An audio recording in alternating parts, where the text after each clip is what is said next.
এই রকম তসবি দানা এইটা এইভাবে ছিঁড়ে পায়ের নিচে নেবেন। কেন? এইটার মাধ্যমে মুহাম্মদ সাল্লাল্লাহু আলাইহি ওয়াসাল্লামকে অপমান করা হয়। আব্দুল্লাহ বিন মাসউদ রাদিয়াল্লাহু তাআলা আনহু একদিন মসজিদে ঢুকলেন। মসজিদে ঢুকে দেখছেন কিছু মানুষ পাথরের দানা জমা করে তাসবিহ গুনতেছে। একটা একটা করে পাথর সরাচ্ছে আর বলছে সুবহানাল্লাহ সুবহানাল্লাহ সুবহানাল্লাহ সুবহানাল্লাহ। একসাথে 100টা পাথর গুনে নিয়েছে এক জায়গাতে, আর ওখান থেকে সুবহানাল্লাহ সুবহানাল্লাহ বলে একটা একটা করে সরাচ্ছে। তা আব্দুল্লাহ বিন মাসউদের এই দৃশ্য দেখে পায়ের রক্ত মাথায় উঠে গেছে। কেন? ওরা তো সাহাবী, ওরা তো সুন্নাত কি জিনিস বুঝে, বেদাত কি জিনিস বুঝে।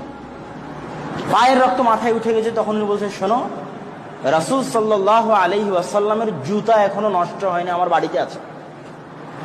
আল্লাহর রাসূলের জুতা এখনো নষ্ট হয়নি, আমার বাড়িতে আছে।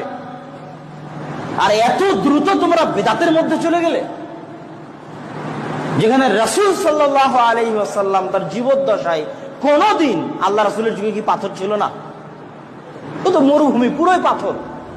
আল্লাহ রাসূল তার জীবদ্দশায় কোনদিন পাথর দিয়ে তাসবিহ গুনলেন না, আঙ্গুল দিয়ে তাসবিহ গুনলেন।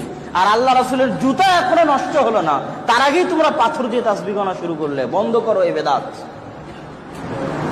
টিকে থাকতে হবে আল্লাহ রাসূলের সুন্নাতের উপর। আল্লাহ রাসূল হাত দিয়ে গুনেছে, তোমার জাজবা থাকতে হবে আমি যদি মরি তাও হাত দিয়ে গুনবো।